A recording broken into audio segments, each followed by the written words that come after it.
கலவரத்தை தூண்டும் வகையில் பேசியதாக தொடரப்பட்ட வழக்கிலிருந்து சீமானை விடுவிக்க சென்னை உயர்நீதிமன்றம் மறுப்பு தெரிவித்திருக்கிறது. அதேபோல வழக்கு விசாரணைக்கு நேரில் ஆஜராவதில் இருந்தும் விலக்களிக்கவும் உயர்நீதிமன்றம் மறுப்பு தெரிவித்திருக்கிறது. அண்மை தகவலாக பார்த்துக் கொண்டிருக்கிறோம். கூடுதல் விவரங்களை எமது தலைமை செய்தியாளர் சிவா வழங்க கேட்கலாம்.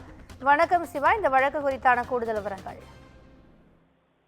திவ்யா, கலவரத்தை தூண்டும் வகையில் பேசியதாக தொடரப்பட்ட வழக்கிலிருந்து நாம் தமிழர் கட்சி ஒருங்கிணைப்பாளர் சீமானை விடுவிக்க மறுத்த சென்னை உயர்நீதிமன்றம் வழக்கு விசாரணைக்கு நேரில் ஆஜராவதிலிருந்து விலக்களிக்கவும் மறுத்துவிட்டது.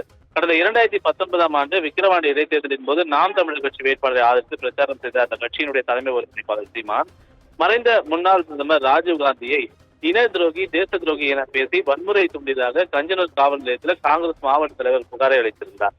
இந்த புகாரின் அடிப்படையில் பதிவு செய்யப்பட்ட வழக்கு விக்கிரவாண்டி நீதிமன்றத்தில் விசாரணையில் இருக்கக்கூடிய நிலையில இந்த வழக்கிலிருந்து தன்னை விடுவிக்க கோரி சீமான் சென்னை உயர்நீதிமன்றத்தில் ஒரு மனுவை தாக்கல் செய்திருந்தார். இந்த மனுவை விசாரித்த நீதிபதி வேல்முருகன் வழக்கு தொடர்பான முதல் தகவல் அறிக்கை, இறுதி அறிக்கை, சாட்சியினுடைய வாக்குமூலங்களிலிருந்து இந்த வழக்கில் கூறப்பட்டுள்ள குற்றச்சாட்டுகளுக்கு முகாந்திரம் இருப்பதால் வழக்கை தொடர்ந்து நடத்த வேண்டும், வழக்கில் இருந்து சீமானை விடுவிக்க எந்த ஆதாரங்களும் இல்லை என கூறி அவரது மனுவை தள்ளுபடி செய்து உத்தரவு பிறப்பித்திருக்கிறார். அது மட்டுமல்லாமல் வழக்கு விசாரணைக்கு நேரில் ஆஜராவதிலிருந்து சீமானுக்கு விலக்கு அளிக்க வேண்டும் என அவர் தரப்பில் முன்வைக்கப்பட்ட கோரிக்கையையும் நீதிபதி வேல்முருகன் நிராகரித்து விட்டார்.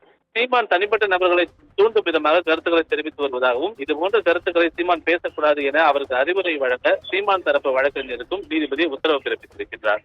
திவ்யா, விரிவான தகவல்களுக்கு நன்றி சிவா.